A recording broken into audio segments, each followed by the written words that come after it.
Vous avez atteint un plafond de verre pour votre agence et votre studio et vous cherchez aujourd'hui des solutions pour casser ce plafond de verre, pour continuer à avoir de la croissance linéaire. Et peut-être que vous aimeriez connaître les systèmes des agences les plus dynamiques, les plus performantes sur votre marché. Eh bien, ça tombe bien, puisque chez Betterfounder, on les accompagne. Certains de nos clients sont considérés parmi les top agences en France et à l'international. Je vais vous donner un exemple. On accompagne par exemple aujourd'hui Superbien, qui fait partie, qui est considéré comme top 5 agences créatives en France et dans le monde. Je vais vous expliquer dans cette vidéo pourquoi vous avez un plafond de verre et comment est-ce qu'on peut remédier à ça. Je vais vous montrer les systèmes qu'utilisent les agences les plus dynamiques et les plus performantes. Rentrons directement dans le vif du sujet. Souvent, la problématique vient de votre système. La réalité, c'est que les agences les plus dynamiques, eh bien, elles remettent sans cesse en cause leur système. Votre système, peut-être, vous a amené jusqu'à un certain chiffre d'affaires aujourd'hui, et peut-être que vous plafonnez autour de ce chiffre d'affaires. C'est-à-dire que vous tournez en rond et chaque année, vous faites plus ou moins ce chiffre d'affaires. La réalité de la croissance, c'est que si vous n'avancez pas, vous finirez par reculer. Vous finirez par avoir de la décroissance, des plannings en denti tous les mois, des années en denti, et ça, évidemment, ce n'est pas ce qu'on souhaite pour notre agence, pour notre studio. Pourquoi est-ce que vous avez toujours ce système, ce même système que vous ne challengez jamais? Eh bien, potentiellement parce que vous êtes peut-être quelqu'un qui est très focus sur ce que vous délivrez. Peut-être que vous avez un profil passionné. Vous êtes passionné par votre métier, que vous soyez créatif ou technique. Peut-être que vous êtes, par exemple, quelqu'un qui produit des vidéos pour des marques de luxe ou de la publicité. Vous êtes très passionné par ça. Ou peut-être que vous êtes très passionné par, vous êtes un développeur et très passionné par le web et faire des sites internet les plus solides et les plus performants possibles. Eh bien, la réalité, c'est que quand on est très focus là-dessus et qu'on a ce profil passionné, eh bien souvent, on n'a pas assez d'ADN ingénieur. C'est-à-dire qu'on n'est pas très focus sur les autres process qui ne sont pas ceux de la production. Ok. Peut-être que vos process de recrutement, vos process d'acquisition, vos process de vente, eh bien, ils ne sont pas très solides, ils sont quasi inexistants ou inexistants dans votre business aujourd'hui. Évidemment, c'est ça qui fait que votre système vous a peut-être amené jusqu'à un certain chiffre d'affaires aujourd'hui et ne peut pas vous amener plus loin. Mais la réalité, c'est qu'il y a un autre sujet qui est encore plus important, qui est celui du rôle du CIO. Le rôle du CIO, c'est ça aujourd'hui qui potentiellement vous fait rebondir sur vos plafonds de verre, qui vous fait atteindre et stagner sur ce plafond de verre. Pourquoi? Parce que si vous êtes CIO de votre entreprise aujourd'hui, la réalité, c'est que vous avez peut-être aujourd'hui un comportement d'employé plus plus dans votre boîte. Qu'est-ce que c'est un comportement d'employé plus plus? Eh bien, c'est que vous n'avez pas compris que vous devriez être aujourd'hui un investisseur dans votre propre boîte. Qu'est-ce que ça veut dire? Ça veut dire que le temps que vous passez dans votre business, il devrait être décorrélé de la production. Il devrait être décorrélé de tout ce qui n'a pas vraiment de plus-value. Ok. Vous manquez de temps pour les sujets corps pour votre business. Les sujets corps, c'est ceux que vos employés ne pourront pas faire pour vous et on va vous expliquer, je vais vous expliquer un peu plus bas de quoi il s'agit exactement. Peut-être aussi que vous avez une mauvaise priorisation des sujets, c'est-à-dire qu'aujourd'hui, vous ne prenez pas le temps de prioriser correctement quels sujets devraient être au quotidien dans vos priorités. Ok. Peut-être que chaque matin, quand vous vous levez, vous n'avez pas ce mindset de vous dire est-ce qu'aujourd'hui, j'ai fait quelque chose qui apporte de la valeur à mon business? Est-ce que j'ai fait quelque chose qui va rapporter du cash à mon business?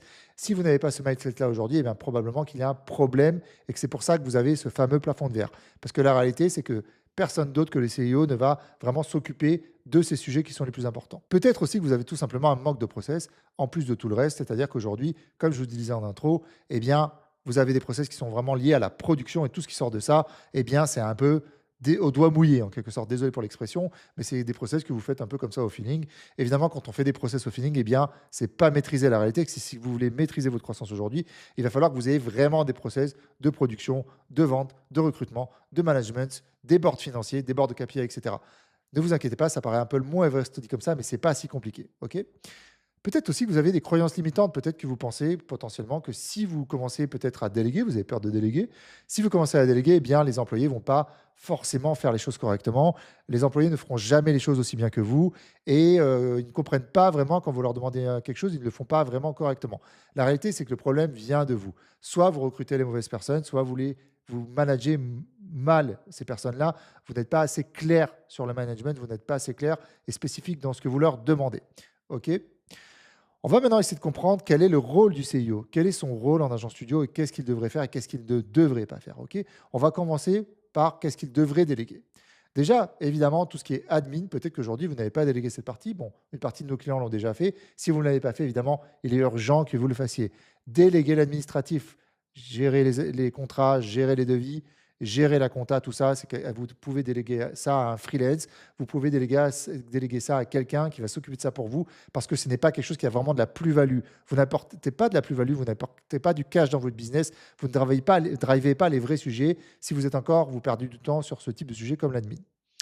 Ensuite, la production, ça c'est le gros point noir en général des personnes qu'on accompagne, c'est-à-dire ils ont du mal à se séparer de ça. La réalité, c'est que la production, on peut essayer de subdiviser en plein de micro-sujets. Ok, si aujourd'hui vous produisez, j'en sais rien moi, un site web, eh bien probablement que la réalité, c'est que vous allez pouvoir subdiviser la production du site web en embauchant un DA d'un côté, en embauchant un développeur de l'autre, en embauchant un chef de projet de l'autre. Et le but, ce sera d'embaucher des personnes qui sont meilleures que vous sur chaque poste. Ok, c'est vraiment hyper important de comprendre ça parce que vous le verrez après, vous devez vous occuper d'autres sujets qui sont corps pour votre business. Le setting, c'est quoi? C'est prendre du temps pour aller créer des conversations, c'est de l'acquisition. Aujourd'hui, si vous créez du contenu sur LinkedIn, si ce n'est pas le cas, évidemment, nous, on accompagne nos clients à le faire et on vous conseille vivement de le faire. Par contre, on sort du sketch LinkedIn, hein, je fais une toute petite parenthèse. Nous, ce qu'on veut, c'est faire du contenu expert et c'est ça qui marche. J'ai d'autres vidéos sur le sujet qui sont déjà existantes et qui arrivent. OK, le setting, c'est quoi? Donc, c'est faire des conversations. Aujourd'hui, vous allez vouloir embaucher quelqu'un en freelance, un setter, il en existe, c'est le terme setter. Vous embauchez un setter qui va passer sa journée à créer des conversations. Nous, on en embauche pour nos clients, on apprend à nos clients à se débarrasser de ce genre de sujet et à staffer les bonnes personnes. Le closing, dans certains cas, c'est pareil. Peut-être que les rendez-vous commerciaux, bah, ce n'est pas à vous de le faire. Peut-être que si c'est du call découverte, si c'est du cycle de vente découverte, du cycle de vente complexe, probablement qu'il y a des gens qui seront meilleurs que vous pour rencontrer vos leads et qui seront peut-être meilleurs que vous pour expliquer ce que vous devez vendre et qui vont le vendre mieux que vous.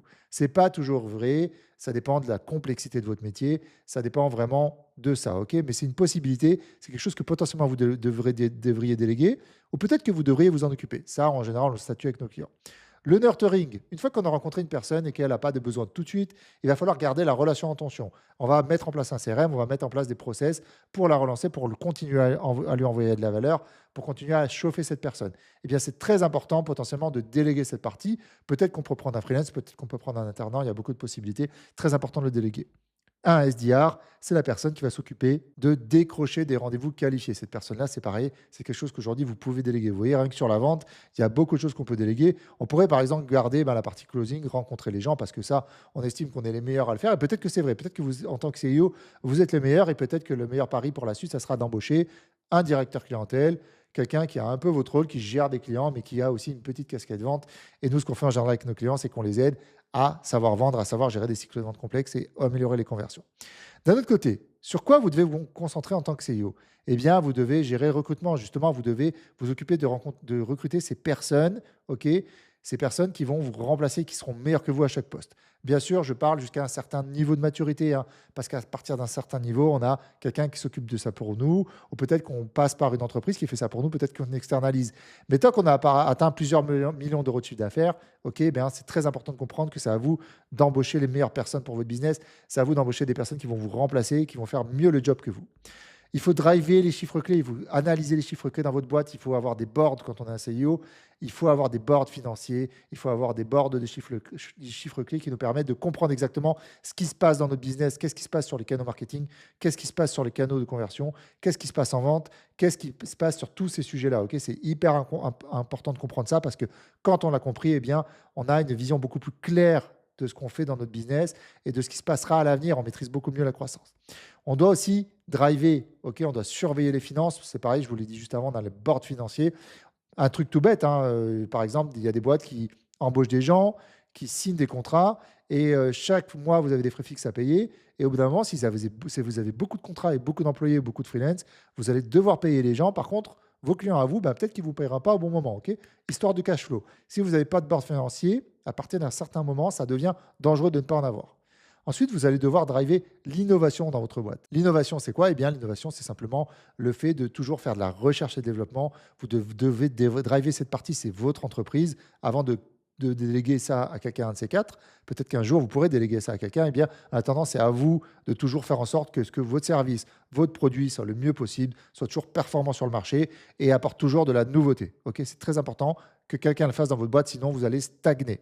Vous allez devoir créer aussi une culture d'entreprise. C'est très sous-coté ce sujet parce que la réalité, c'est que créer une culture d'entreprise, c'est absolument indispensable aujourd'hui si vous voulez avoir des employés une unicité dans vos employés et aussi quand vous allez vouloir communiquer vers l'extérieur, que ce soit sur votre marque employeur, que ce soit sur d'autres sujets comme ça. Il est très important qu'on ressente votre culture d'entreprise. C'est ça qui fait vraiment le cœur de votre entreprise aujourd'hui. Pour finir, eh bien, il faut driver la croissance. Il n'y a pas de méthode magique, OK? Driver la croissance, c'est tout ce que je vous ai expliqué avant. Il faut mettre du process en place. Il faut absolument mettre du process. Sans process, vous n'irez jamais jusqu'au bout de votre croissance. Vous ne maîtriserez jamais votre croissance. Merci de m'avoir écouté jusqu'ici. On offre 30 minutes de coaching gratuit. C'est encore moi qui les prends pour quelques semaines, quelques mois. C'est moi qui prends ces coachings-là. Je vous promets 3 conseils actionnables directement sur mesure pour votre boîte. Je vous promets que je suis très sympa. En rendez-vous, moi, je donne toujours de la valeur. Et puis, on va essayer de se rencontrer et voir si peut-être on a un bon pari pour vous. Encore une fois, on a accompagné plus de 120 agences et studios qui font entre 200 000 euros de chiffre d'affaires et 10 millions d'euros de chiffre d'affaires. Et on a des taux de satisfaction qui sont très hauts, des taux de rétention qui sont très hauts. Donc, n'hésitez pas à prendre un coaching. Ça ne coûte rien. De toute façon, je ne serai pas là pour vendre. Je serai simplement là pour comprendre si on peut vous aider ou non. N'hésitez pas à liker cette vidéo. N'hésitez pas à commenter. Je répondrai à toutes les questions sous les commentaires. Et bien sûr, n'hésitez pas à me suivre parce que je vais poster des vidéos comme ça chaque semaine. Merci, à bientôt.